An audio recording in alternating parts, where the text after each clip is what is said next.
ICTs are nowadays everywhere we go, but most schools still don't completely tolerate them. Although ICTs can be beneficial within classrooms when used properly, teachers usually ask their students not to use them. But what if technology could be embraced by schools without any boundaries?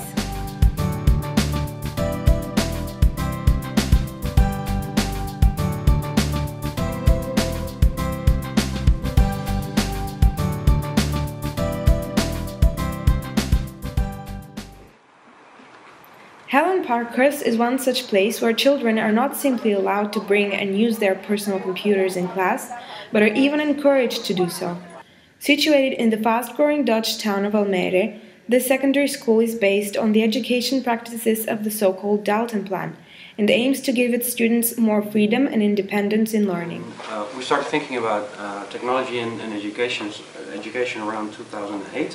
2009, and we thought, like, how can we enhance our teaching practices by using technology? And we have there are some basic principles in Dalton education, which are self-sufficiency, cooperation, freedom, broad terms, and well, we thought that technology could help us to enhance those things in our daily practice. They are allowed to bring any device to school that they would like. Okay. So they can bring their own that they bought themselves. They can also order and buy through the school devices. They have 24-hour internet access without any restrictions. Isabel. Ivo. The school's English teacher had some more background information to share about Helen Parkhurst's practices after checking the students' attendance via a convenient electronic system. We started 3 years ago, and all the pupils have their own private laptops, and we use a lot of methods with different subjects. In combination with books and the laptop. So listening comprehension can be done with a laptop.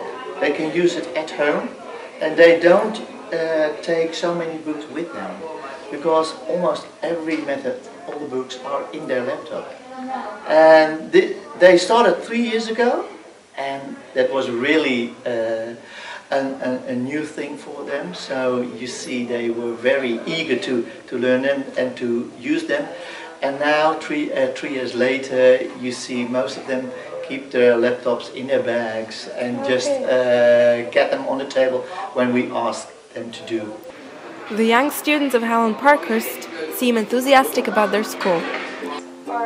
Yeah, there are more with laptops and computers. You can make more homework and then you got minder. Yeah, less? Yeah, less homework. Oh, less homework. They're digitales, and there's a lot less digital things there. It's way bigger and a lot of people, and we use a lot of technology. Some teachers we got a lot of freedom, like David. Yes, but you have to, you have to do it yourself. You can choose just to work hard or not. When you're done at working, you can do something for yourself, like a video game, or you can just study further. Normally you have to search it in books, yeah, and now you can search it on your laptop, and there are more. It's faster. Yeah. Maybe.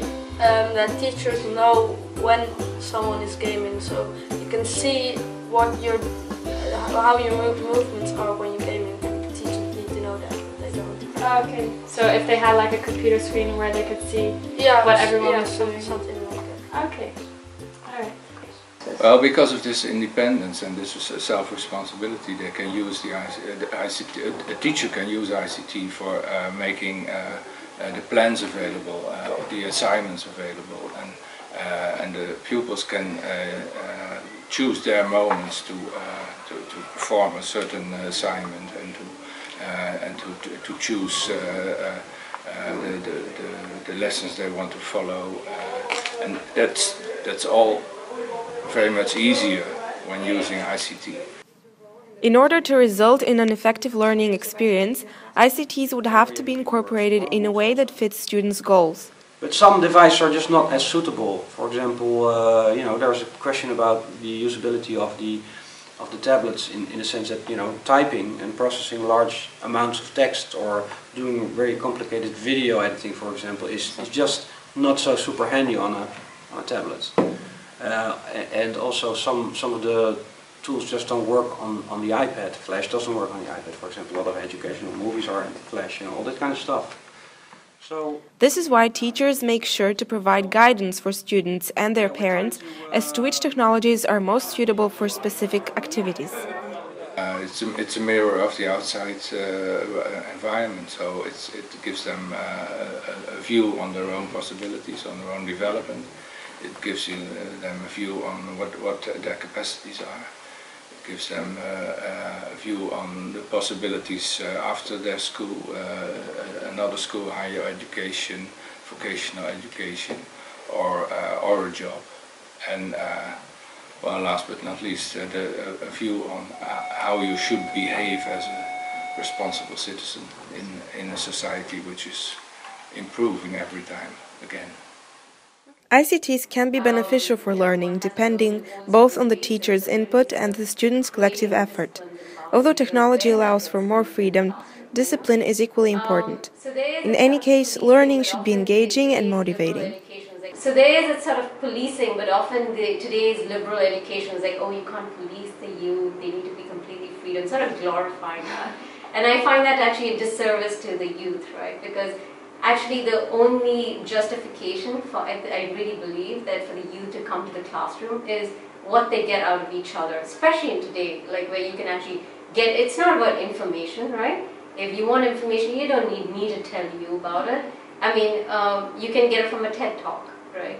So what is it that you can get in the classroom that you cannot get online or elsewhere?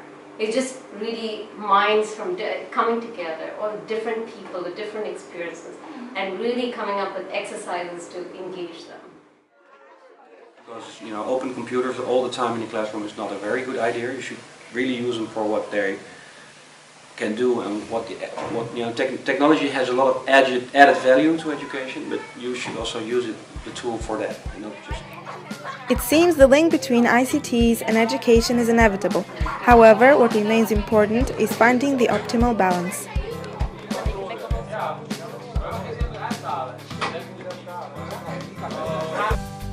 So if you could describe the school in one word? Awesome. Technical. And computers.